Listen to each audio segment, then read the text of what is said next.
Welcome grade 7 learners to Puerto Princesa Dream TV. Let's face the challenges of school year 2021 to 2022 as we rediscover our identity, culture, and tradition in Philippine literature in English 7 with positivity. Accompany me to acquire skills in listening, speaking, viewing, reading, grammar, and writing as you get acquainted with the Philippine literature in English and its relevance to our daily life activities. This is Ma'am Rufa Rodriguez, your teacher and partner in learning grade 7 English.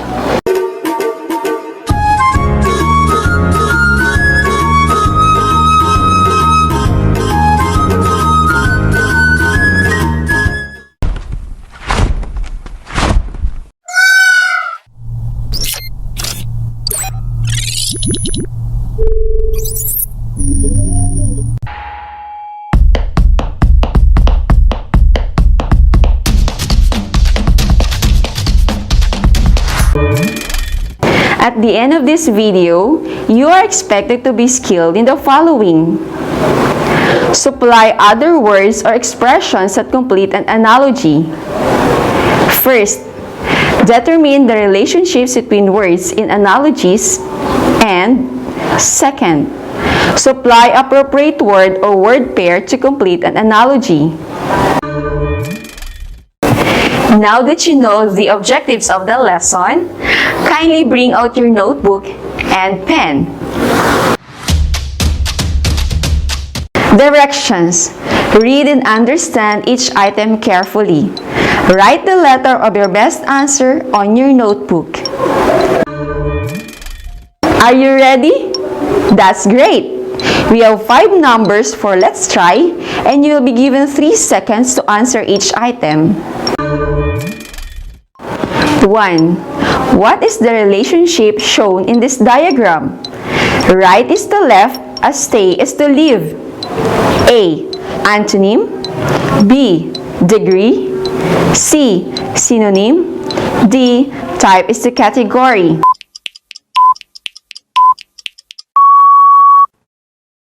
That's correct.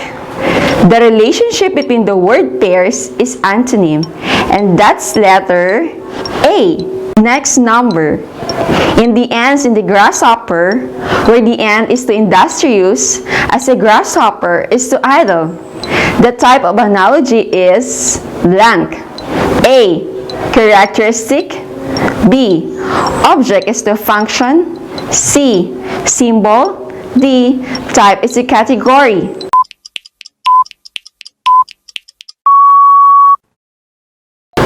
Who among you got the right answer? Good job! The answer is letter A, characteristic. Number 3. Boatman is to paddle, a cyclist is to blank. What do you think is the best word that completes the pattern? A. Cycle. B. Pedal. C. Saddle. D. Waddle.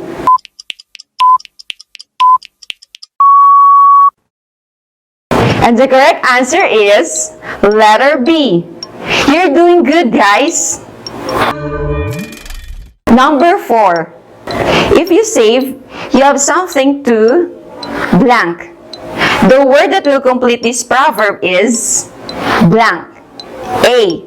Get. B. Pay. C. Spend. D. Withdraw.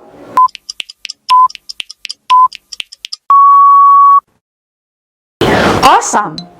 The answer is D. If you saved, you have something to withdraw in times of need.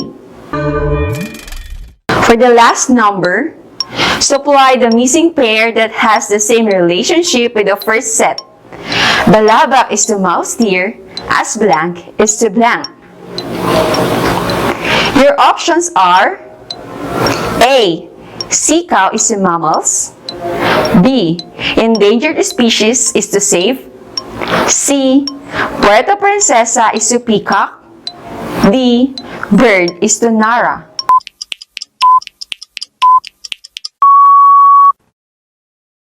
Fantastic! The answer is C. Puerto Princesa is to peacock. Did you get all the numbers correctly? How did you come up with the correct answer? So, you analyzed the relationship of the first pair of words and patterned your answer from it. So wise! You see, in this lesson, you will be using your critical skill in determining word relationships and supplying the correct word or expression.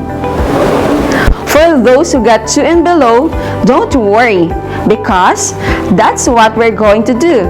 Enhance your skills in analogy.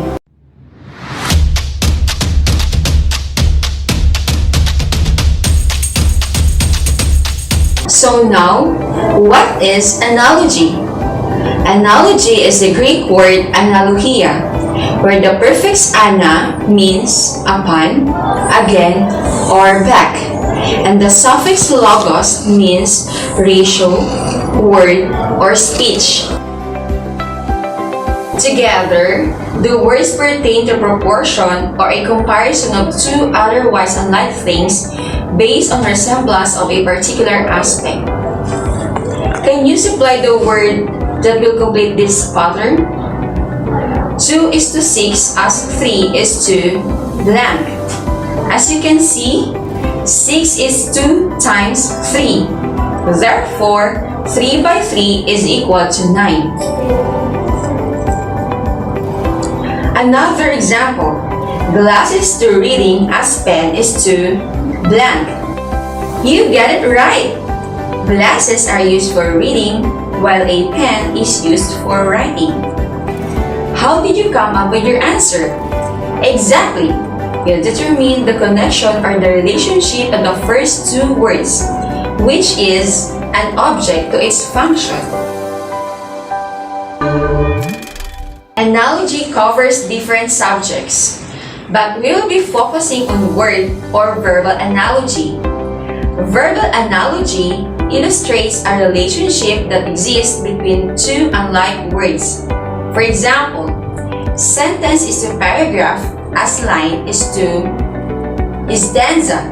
So, what is the relationship of the word pairs? A sentence is a part of a paragraph. Likewise, a line is a part of a stanza.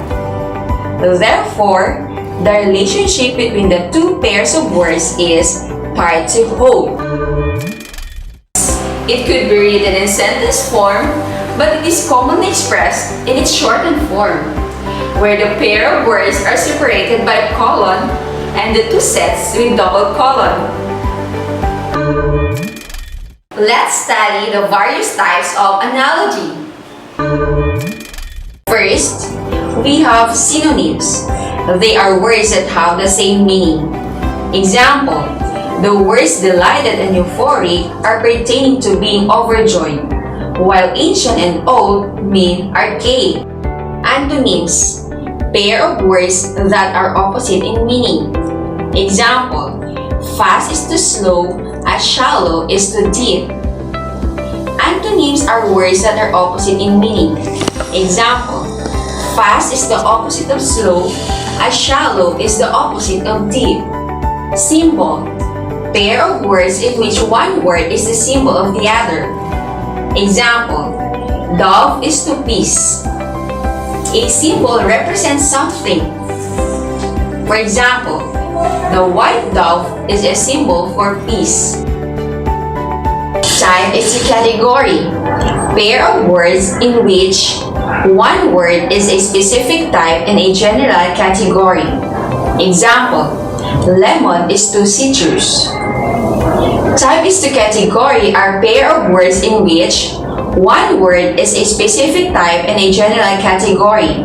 In our example, we have lemon as a type of citrus family. Tool is to worker. Pair of words consists of a tool and a worker who uses it. Example, gardener is to cutter. A tool is what the worker used in doing his work. Example, a cutter is used by the gardener in pruning the plants. Characteristic is a pair of words which consists of a subject and its characteristics like size, shape, color, and kind or trait. Example, Filipinos is resilient. Filipinos are as resilient as the bamboos in facing the pandemic. They can bend and adapt to the change. Person or object is the action or function. Pair of words where one is the person or object and the other is its action or function. Example, chef is to cook. Printer is to print, scan, or photocopy. Cause is to effect. Pair of words that shows the reason and the result of the action. Example, persevere is to reap. We associate this type of analogy with some of the Filipino proverbs like, kapag may tiyaga, may nilaga. In English, if you persevere, you will reap the fruits of your labor.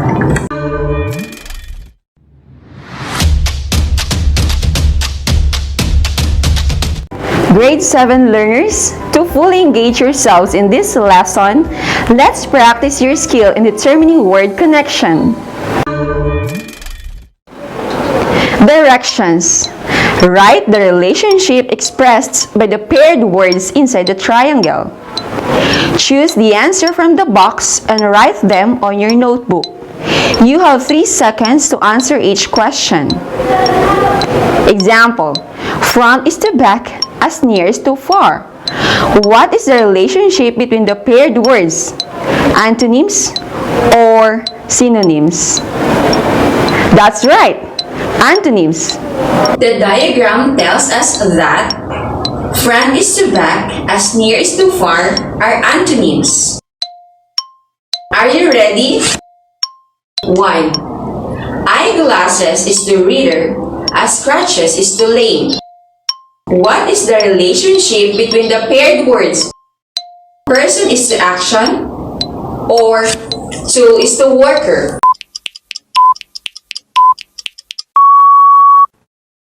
The answer is tool is to worker because eyeglasses are tools for reading and crutches for walking. If your answer is correct, congratulations! If you got it wrong, there are chances to improve. Remember, we are just starting. 2. Sugar apple is to green as lemon is to yellow. What is the relationship between the paired words? Characteristic or symbol?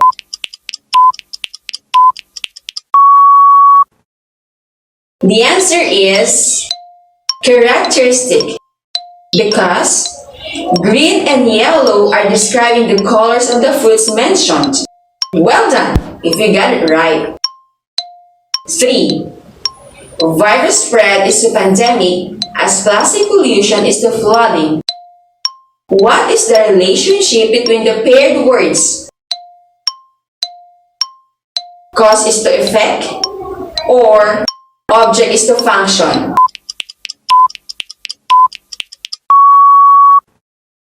The answer is cause is to effect.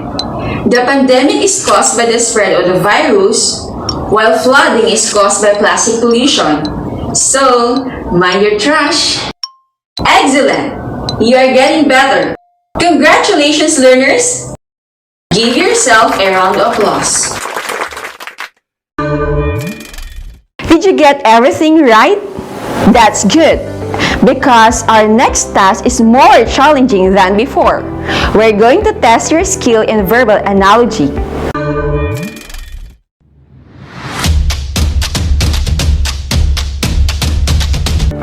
Verbal analogy is also present in proverbs and word pairs. Before we test your skill in supplying words or expressions, can you tell me what proverbs are? Right! Proverbs, widely known as words of wisdom, served as guides or standard norms for early Filipinos in living a good life. These brief instructive expressions were compiled and edited by Professor Damiana L. Eugenio the mother of Philippine folklore, for us to imbibe the inherent values of the past. Now, let us have another activity to enhance your skills. Directions. Supply the word or expression that will complete the proverbs or the word pairs. Answer each question in 3 seconds. Are you ready? Let's start! 1. The proverb below illustrates the antonym relationship. Joy is always guarded with blank. Laughter or sorrow?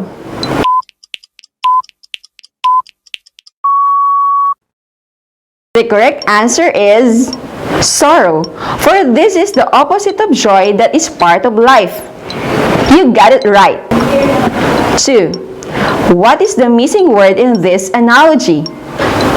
Expensive is to cheap as deep is to blank. Shallow, high, bottom.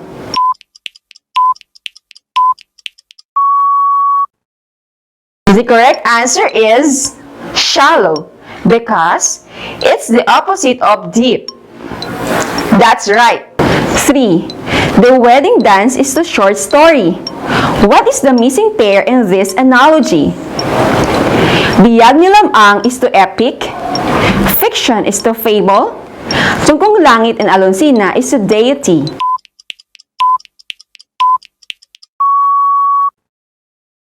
Excellent! Your answer is right. Biyag ni Lamang is an example of an epic.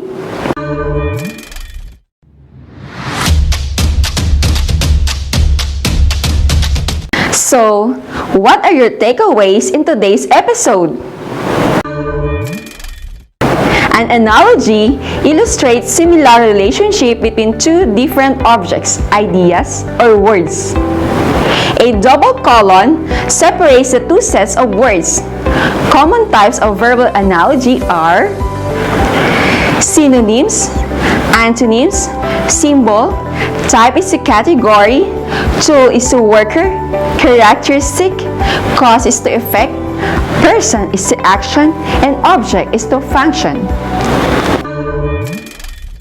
A verbal analogy could be in sentence or shortened form.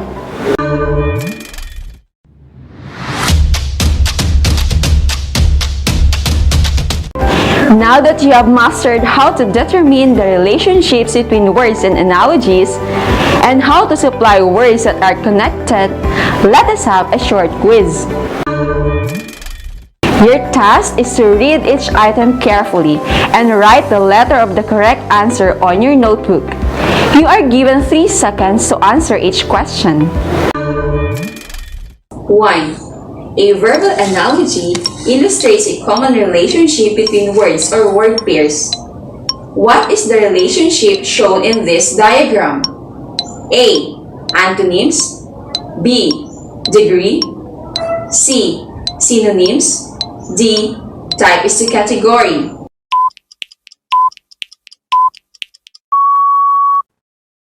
Two. Which type of analogy is shown by the word pairs below? Woody is so loyal as Rapunzel is so curious. A. Characteristic. B. Person to action. C. Symbol. D. Type is to category.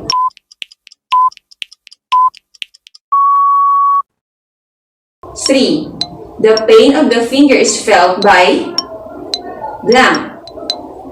The word that will complete this proverb is A. Child. B. Whole body. C. Sick. D. Person.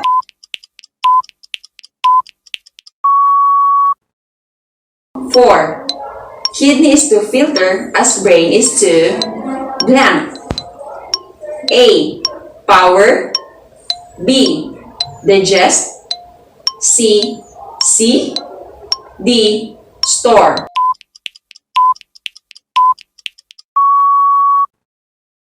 Five. Origin of the rice is to legend as blank is to blank. A. Carlos P. Romulo is the essayist. B. Jose Rizal is the writer. C. Biyag Nilamang is the epic. D. Diary is the personal narrative.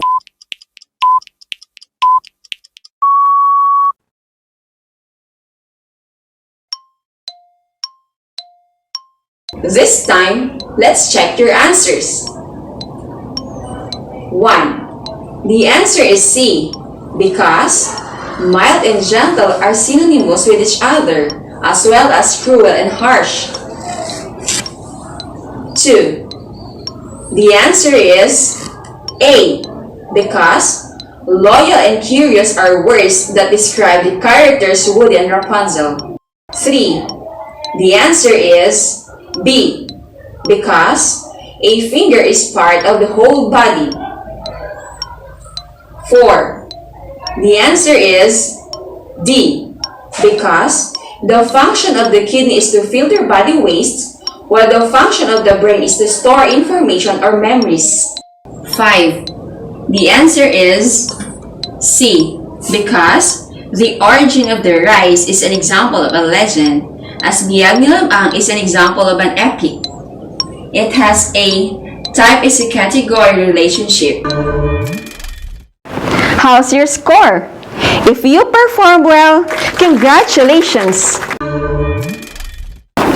For those who still like to enhance their skills in determining the types of verbal analogy and supplying words to complete an analogy, you can watch the video again or simply search for analogy exercises online to practice the skills you acquired today.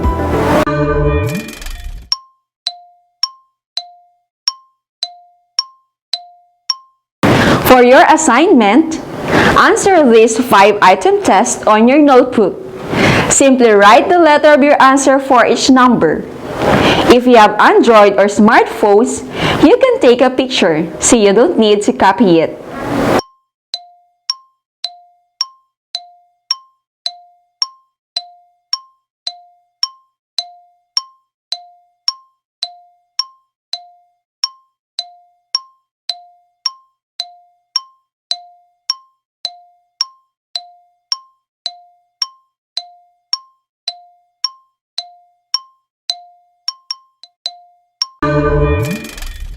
I hope that you learned a lot while enjoying this video. See you again in our next episode regarding different viewed texts that we use in getting and presenting information. This is Ma'am Rufa, your teacher and partner in Learning Grade 7 English. Till next time, learners!